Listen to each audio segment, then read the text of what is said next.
Welcome back, everybody. We are doing another episode of Indie Reads Aloud.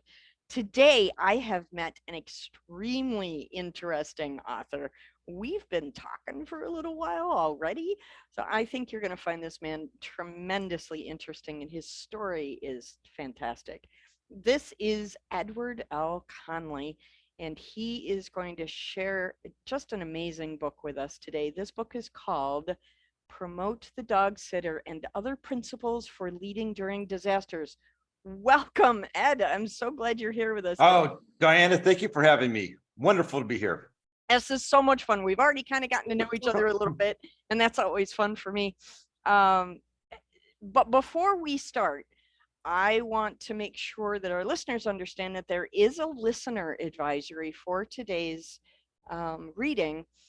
There is going to be some strong language. So if you have tiny ears listening, you might want to preview this episode before you share it with your tiny eared people.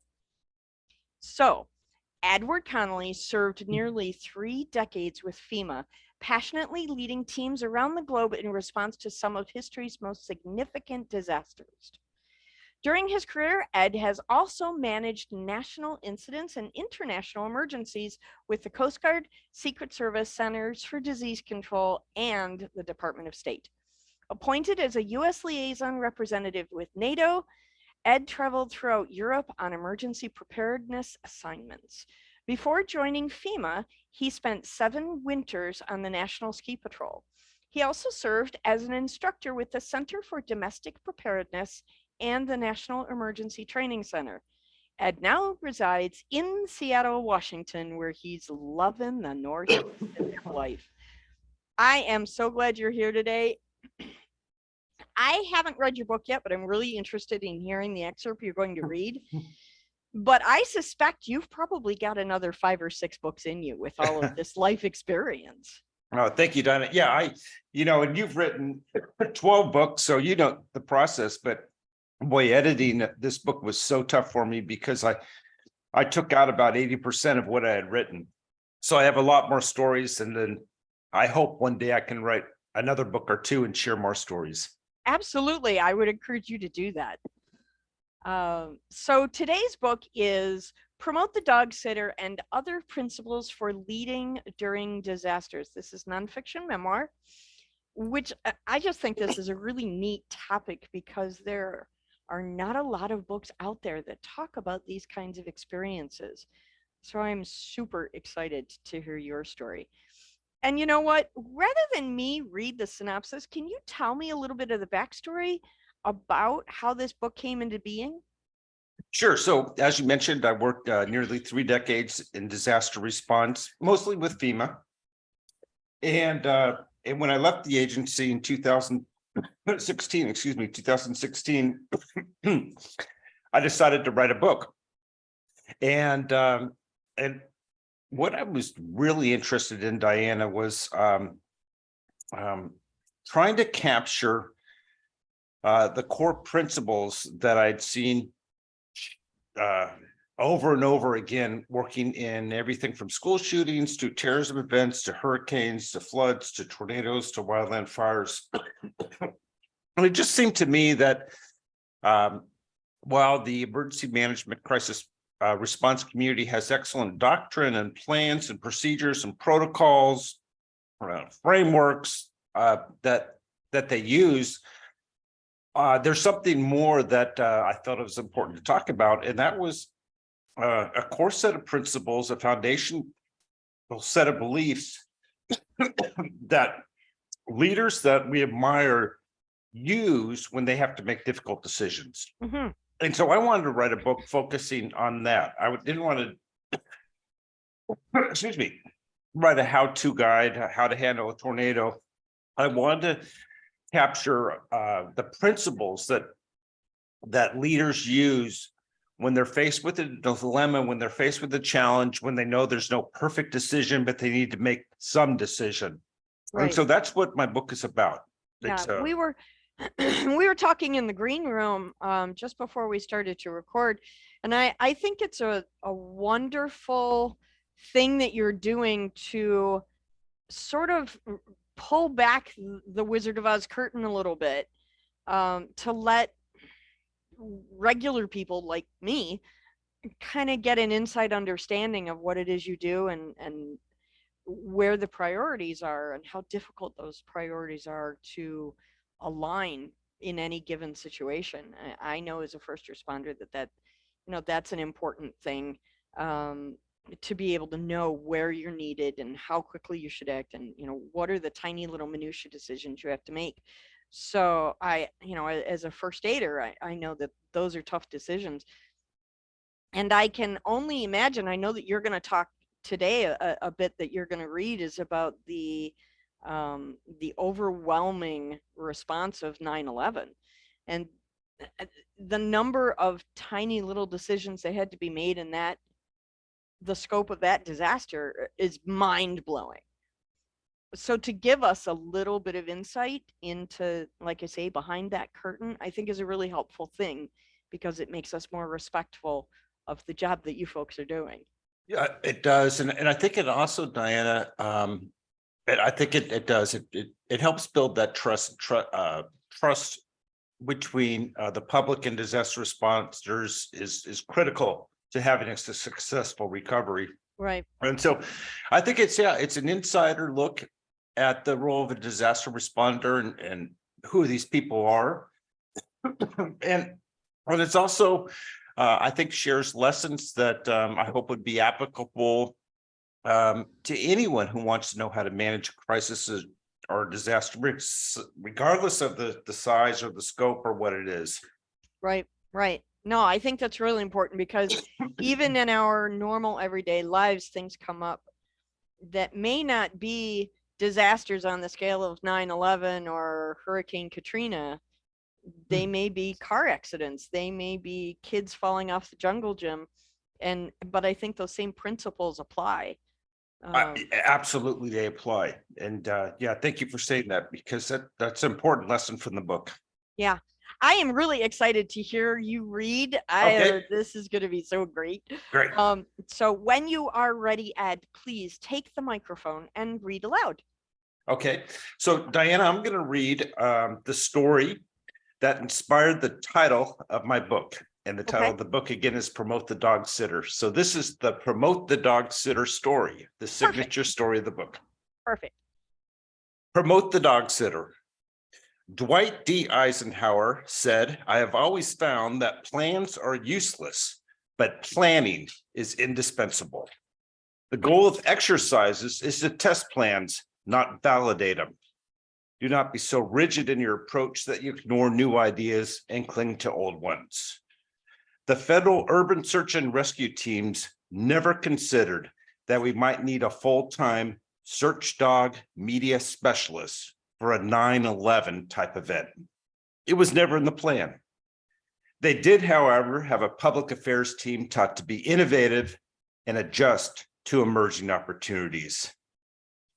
Inside the Jacob Javits Center, a paper plate overflowed with notes of calls from reporters in the makeshift search and rescue media information center. Most of them were about the dogs searching for survivors. An estimated 300 dogs participated in the response at Ground Zero, the largest deployment of rescue dogs in United States history, according to the 9/11 Memorial Museum and the American Kennel Club. The media and the public had fallen in love with the K-9 members of FEMA's National Urban Search and Rescue Task Forces. And the federal public affairs team supporting the task forces had received more requests about the dogs than any other topic. This interest created a problem. Too many people were trying to line up interviews with the dog handlers and photo shoots with the dogs. The K-9 teams were there to search for survivors at Ground Zero, which limited the time they were available for reporters. We struggled to stay in tune with their schedules. It was hard to keep track of which dog teams were rotating off the pile, who was departing home, and who was coming in. As the dogs grew more popular, people wanted details about their names, breeds, training, and recruitment and certification process. Since everyone in our media center handled these calls, everyone had some information, but no one ever had all the information. So we were constantly running back and forth to the dog handlers to ask follow-up questions. The obvious solution was to give all the dog requests to one person who had become the subject matter expert.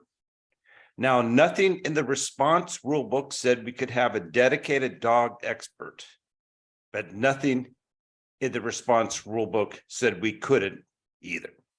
We simply hadn't anticipated this need. Yet the planning process gave us the confidence to adjust within our area of expertise. The next question was, who should it be? One day, Federal Joint Information Center lead Brett Hansard walked by Doug Welty, another search and rescue media information team member who had just arrived. No, Doug was saying on the phone. Not one car, two cars. I can't put both dogs and their handlers in one car. If you want 2 FEMA canine units on your show, send 2 cars. Brett asked him, who are you talking to? Larry King at CNN. Brett thought to himself, we found our guy. The public affairs crew who worked at the Jacob Javits Center during 9/11 eventually began calling this assignment decision promoting the dog sitter. I last spoke to Doug in 2018, 3 years before he passed away in the fall of 2021. At the time, he was public affairs director at the U.S. Department of State's Office of Inspector General, the latest in a series of high-ranking government jobs he held after 9/11. Doug grew up in the suburbs of St. Louis and was the grandson of a veterinarian. Everyone in my neighborhood had pets, he recalled, mostly dogs. Once he was assigned to the search dogs at 9/11, Doug made sure all media requests regarding the dogs came to him. He learned every aspect of the canine search mission, established protocols, never turned off his phone, and barely seemed to sleep. There were all types of dogs, he said. Some of the crevices were so tight that the bigger dogs, like Brittany, a golden retriever and member of Texas Task Force 1, could not squeeze through, Doug said. That's where the rat terrier, Ricky, from the Puget Sound Task Force came in handy. Doug knew every dog and their handlers on a first-name basis. He knew their schedules. He understood the stress the dogs experienced when they couldn't find survivors, and how the handlers needed time to keep the dogs motivated by simulating successful rescues. The dogs were obsessive, Doug said. During their breaks from the search, they would chase a toy all day long for a treat. So intense about their job. More importantly, Doug understood their role in the National Urban Search and Rescue System. My job was to handle media for the dogs, he said. Dogs were my specialty, but I did not separate them out. They were important as any other component of the team, the medical specialists, the firefighters, the structural engineers, not more important or less important. The dogs were part of the team. I promoted the whole team. Doug could recite more than the dogs' names. He knew their backgrounds and breeds. When we talked in 2018, he told me about one of his first days working 9/11. I traveled in a National Guard Humvee, heading down West Side Highway to meet a media pool, he recalled. It was my third day at 9/11. We had an Australian Shepherd in the vehicle. My God, I thought, these dogs are so important to the rescue effort. This dog is all business. More than anything, Doug said he admired their focus. When celebrities started showing up at the Javits Center, it was a huge morale boost, but some of the search teams got a little starstruck. The New York Yankees baseball team, Susan Sarandon, the guys from Full Metal Jacket, Harvey Sedgwick, Lance Armstrong, Joshua Jackson from Dawson Creek, and the cast from The Sopranos showed up at the Javits Center to meet the search teams. Human rights advocate Bianca Jagger, and the former spouse of Rolling Stone singer Mick Jagger came by. She quietly said thank you over and over again to everyone she met. Brett remembers the comedian Chevy Chase getting mobbed while the head of the United Nations Commission for Human Rights, the former president of Ireland, Mary Robinson, walked through unnoticed. And everyone wanted to meet Derek Jeter, even the Massachusetts Urban Search and Rescue Task Force. But the dogs couldn't care less, Doug remembered. The search crews dressed some of the Hollywood stars in rescue gear and snuck them to the pile. All the dogs cared about was the mission, almost like they were emulating the Federal Search League lead, Pete Bikursky, who was like that too. As teams rotated in and out of New York, Doug met the new units and stayed connected with the departing ones. He lined up television appearances, magazine profiles, photo documentation projects, and community support events. When the federal teams went home, he said they asked Brett's public affairs crew to help them run an ad in the New York Times, thanking the people of New York. The federal search teams were pooling their money to buy the ad. I called the Times and asked how much. The Times called back and said, how about free? They ran a full-page ad. We designed it. It had pictures of the teams and the dogs. The teams wanted to thank the people of New York for their support. Doug helped introduce the world to the search dogs, their handlers, and response teams working the rubble at the World Trade Center. But he had a strict policy. We only worked with media who want to tell the story of the dogs as part of the teams doing incredible search work, he said. A TV crew from Japan only cared about the dogs getting massages after they came back from the pile. I cut them off. But when Oprah Winfrey came to do a show, she focused on the dogs' job, how this was a people operation first. The dogs, they were there to help people. Though the FEMA canine units rescued no survivors during 9/11, the dogs helped recover the remains of firefighters and many other victims. They inspired responders. They captured people's hearts around the globe during an event that was incomprehensible and terrifying. They provided emotional support. The search and rescue dogs didn't rescue any people from the pile. Alan Fassel, executive director of the American Kennel Club's Museum of the Dog, told the New York Times on August 30th, 2021. But I think they somewhat rescued the people who were searching.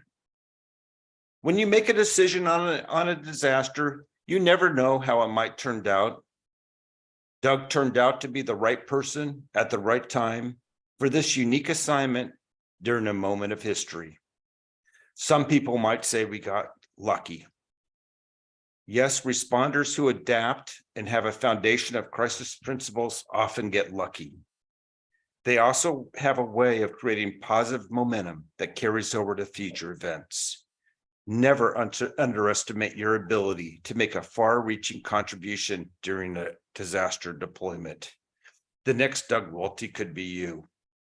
Doug's and Brett's efforts to tell just one piece of the 9/11 response story led to more community backing once the FEMA teams returned home, solidifying their reputation as local and national resources. Donations poured into search dog foundations. The American Kennel Club credited public interest in the 9/11 dogs with advancing the use of therapy dogs at schools, hospitals, and nursing homes. Since 9/11, FEMA's 28 urban search and rescue task forces, with their community-based team members and canine units, have helped save thousands of lives. They have responded to events such as Hurricane Katrina, the 2010 Haiti earthquake, the 2013 Colorado floods, 2017's Hurricane Harvey, and countless other tragedies. All of this happened after we promoted the dog sitter. Nicely done, sir. Very good. Thank you so much. It still moves me reading that, Diana. Yeah, That's I can see why it would. I mean, what an emotional way to tell that story. What did you find was the most challenging part to write this book? What was that? I mean, for me, it would have been telling the story of the dogs because I'm a dog person and I would have been weeping through that whole chapter. Uh, so what was it for you that you really found the most challenging about this book?